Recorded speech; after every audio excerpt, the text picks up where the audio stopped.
Welcome back to another Beyond Clean Expert series. You're watching the Chemical Safety Expert series with Alex Hilliker. I'm your host, Bobby Parker, and on today's episode and this month, we are taking a careful look at peracetic acid. Now, last month we talked about hydrogen peroxide. It's everywhere. Every department that you walk into in sterile processing probably has a hydrogen peroxide sterilizer. Peracetic acid you may have heard a little bit less about, but still widely used, particularly in that high-level disinfection space, and we want to know a little bit more about it. So Alex, why don't you get us started here by telling us about this chemical? What is peracetic acid, and where might you find it used? Yeah, let's start big picture, Bobby. So PAA is actually a very common disinfectant. It's used across a variety of industries. So in addition to healthcare, it's actually used, believe it or not, in the food and beverage industry. So let me give you some examples. Aseptic packaging companies, which that term might not mean anything to you, but think companies like Coca-Cola or Pepsi or Nestle.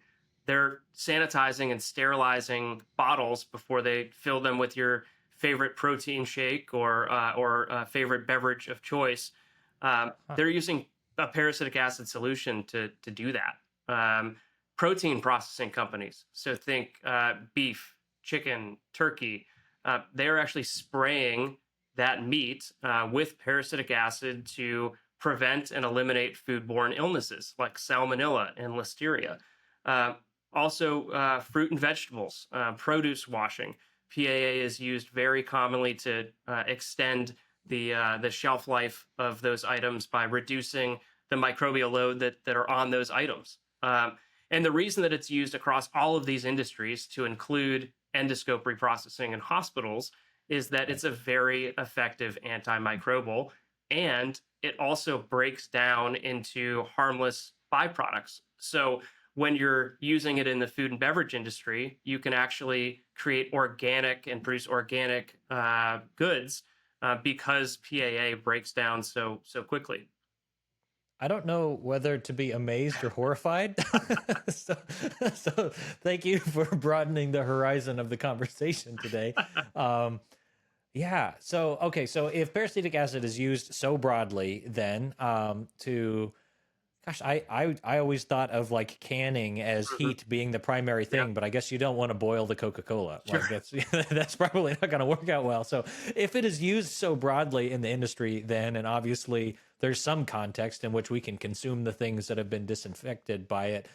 Just how hazardous is exposure to peracetic acid, particularly when we're talking about use in sterile processing for that high-level disinfection function? Yeah. So just like we were talking about with hydrogen peroxide, it's the concentration that really matters, and Right. it's overexposure, not just exposure. And so peracetic acid is what's known as a corrosive chemical. So it can provide irritation to the eyes, skin, and respiratory tract.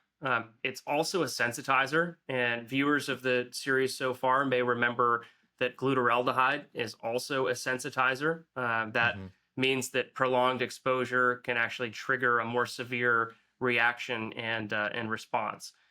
Peracetic acid, interestingly, also has links to occupational asthma. So people that may have been overexposed to PAA might know that it can cause shortness of breath and coughing, and can actually be directly tied to some of those cases of occupational asthma. Interestingly enough, too, there's some studies that are out there that are showing delayed impacts of exposure to peracetic acid.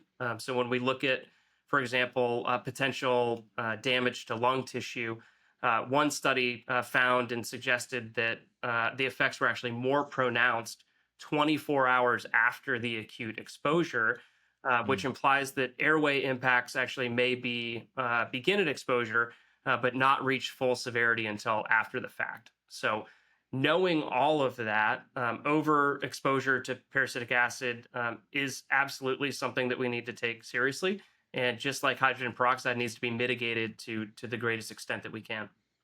Yeah, and the descriptions that you gave of what that exposure might look like sound like the very thing that would be maybe difficult to know that you're having an exposure in the moment. Like if it gets worse after the exposure is over with, that could be that could be hazardous to somebody who doesn't know they're being exposed. Right. So I guess speaking to that piece of it, then we talked about on a previous episode that peracetic acid, if you've smelled it once, like you'll never forget it, kind of thing. It has a very unique Yeah. smell. So from a technician perspective, should they be worrying if they can smell that? Like, is it a concern if you walk into the scope room and it smells like peracetic acid?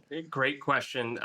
The answer is not necessarily, but I would direct you back to the title of our very first episode. Are you safe? How do you know? We mentioned in a previous conversation that our noses are not calibrated in parts per million, so we don't know what we're actually being exposed to unless we're monitoring for PAA in real time.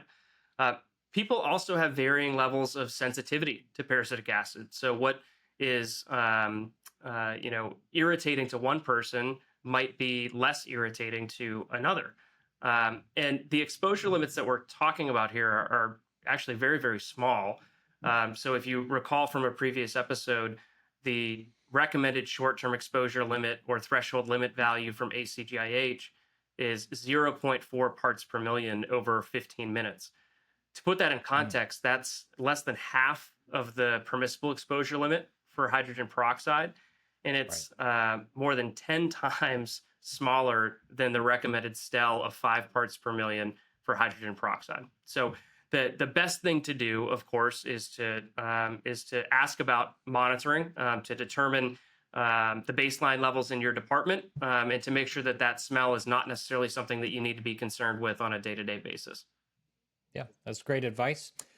This has been an excellent 6 episodes so far, Alex, as we've been doing the deep dive into chemical safety, into the various risks and hazards in the department. I'm looking forward in the coming episodes as we begin to turn the corner and talk about some of these strategies and best practices that you could use and employ in a department today to make sure that employees are safe as they navigate some of these potential hazards. I really like how you closed that out, though, with that last one, that the best thing that you can do is get some information about what's going on. Exactly. Just because it smells a particular way doesn't mean that we necessarily have cause for alarm, but we don't know what we don't know. So let's advocate for getting more information to our technicians. That's going to do it for today's episode of the Beyond Clean Experts series. If you have any other questions around chemical monitoring or to maybe peracetic acid in particular, I'd encourage you to reach out to Alex directly. You can find his contact information in the video description below. If you've been enjoying this video series and maybe you've just joined us halfway through, you can find the full series of episodes that have been recorded to date on beyondclean.net. And if you want to join us for future conversations, stay tuned. Each month we release a new episode around chemical safety. But until we talk to you again next time, keep fighting dirty.